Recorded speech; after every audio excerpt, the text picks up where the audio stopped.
گاجر اور اندھیرا جنگل۔ ایک چھوٹے سے گاؤں کے قریب ایک عجیب جنگل تھا۔ لوگ کہتے تھے کہ وہاں رات کے وقت کوئی نہیں جاتا کیونکہ وہاں اندھیرا کبھی ختم نہیں ہوتا تھا۔ گاؤں کی سبزیاں ہمیشہ ڈری رہتی تھیں۔ آلو بولا، وہاں جانا خطرناک ہے۔ ٹماٹر نے کہا، ہم واپس نہیں آئیں گے۔ لیکن ایک بہادر گاجر تھی جس کا نام تھا گجو۔ گجو نے کہا، اگر ہم ڈرتے رہے تو کبھی سچ نہیں جان پائیں گے۔ اگلی رات وہ اکیلا جنگل کی طرف نکل پڑا۔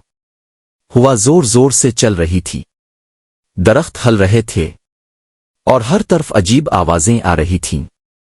اچانک گجو کو ایک چھوٹی سی روشنی نظر آئی۔ وہ قریب گیا تو دیکھا گجو نے فوراً اس کا ہاتھ پکڑا۔